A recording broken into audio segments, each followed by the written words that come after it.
Good morning everyone. আপনারা কেমন আছেন? আশা করি ভালো আছেন, আর আমরাও খুব ভালো আছি। তো সকাল সকাল সর্বপ্রথম কাজ হচ্ছে বিছানাটা তোলার আর পরিপাটি করে গুছিয়ে রাখার। এটা যদি সর্বপ্রথম কাজ বলা যায় তাহলে এটা সর্বপ্রথম কাজ নয়, কারণ সর্বপ্রথম কাজ হচ্ছে সকাল সকাল ঘুম থেকে উঠে মেয়েকে পড়তে দিয়ে আসা। ওইটাই হচ্ছে সবথেকে আমার বড় কাজ। যতক্ষণ না মেয়েকে দিয়ে আসা হবে পড়তে, আমার যেন কোনো কাজ হয় না।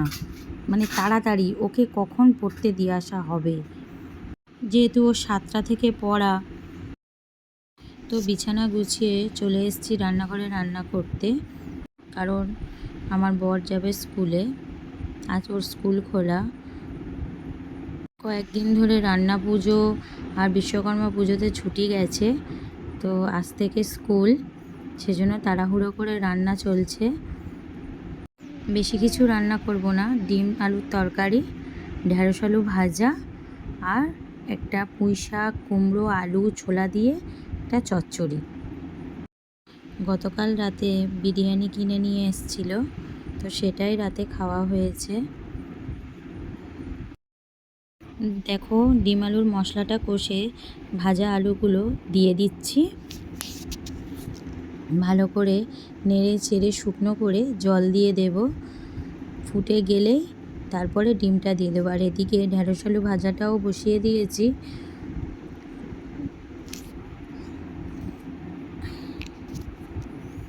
কত তাড়াতাড়ি রান্না, মানে সকালে উঠলেই যেন যুদ্ধ করতে হয়। আর কি বলবো,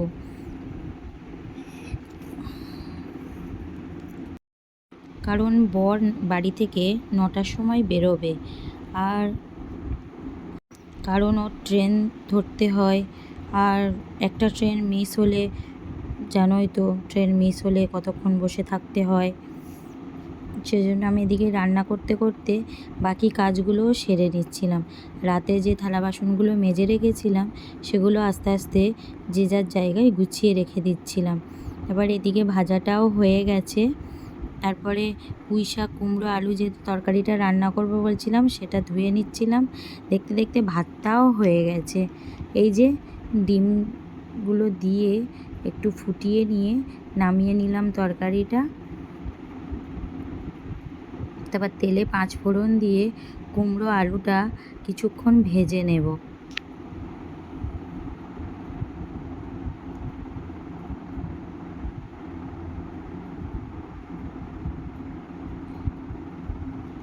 কি বলুন তো, কুমড়ো দিয়ে, চিংড়ি দিয়ে বলো, পুঁই শাক দিয়ে বলো, আমার খুবই ভালো লাগে খেতে।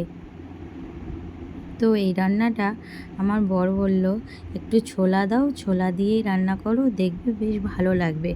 তো করেছি, সত্যি বলতে খুব সুন্দর খেতে লেগেছে রান্নাটা।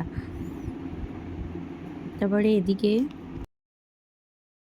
ধনেপাতাগুলো শুকিয়ে যাচ্ছিলো, যেহেতু অনেক দিন আগে নিয়ে এসছে, তো ভাবলাম এগুলো বেটেই নিই, খাওয়া হয়ে যাবে। এদিকে আমার রান্নাও কমপ্লিট হয়ে এসছে। তো দেখো, ডিম আলুর তরকারি, ঢেঁড়স আলু ভাজা, ধনেপাতার বাটা আর চচ্চড়ি রান্না হয়ে গেছে। তো এদিকে রান্নাঘরটাও ক্লিন করে নেব।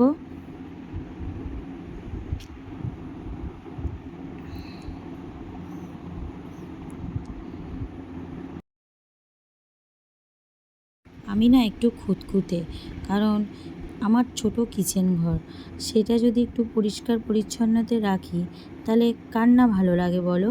তো আমি সেটাই চেষ্টা করি সব সময়, পরিষ্কার পরিচ্ছন্ন গুছিয়ে গাছিয়ে রাখতে।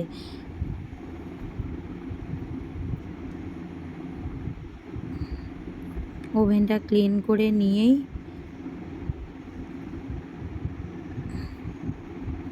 বাকি কাজগুলো সেরে ফেলবো।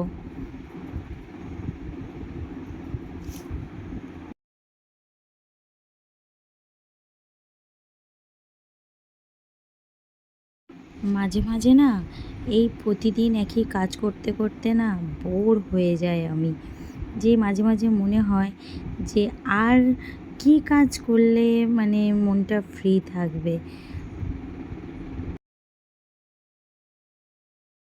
আমি তো একা, বলারও কেউ নেই, করারও কেউ নেই।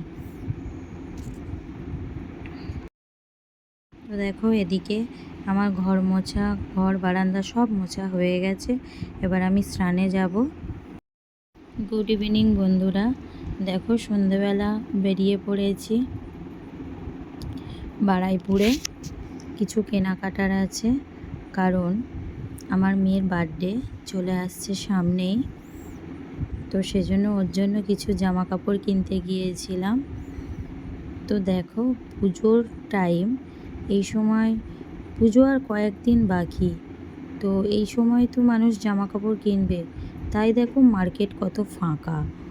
বারুইপুর যে একটা মার্কেট, সে মার্কেটে সবসময় কত, কিন্তু সিটি স্টাইলে দেখো প্রচুর ভিড়, লাইন দিয়ে করতে হচ্ছে। তো দেখো আমার মেয়ের জন্য এই দুটো জামা কিনেছি। তোমাদের কেমন লাগলো কমেন্টে বলো। আর আসার সময় বিরিয়ানি কিছু নিয়ে নিয়েছিলাম, বললাম যে রাতে বিরিয়ানি খাওয়া হয়ে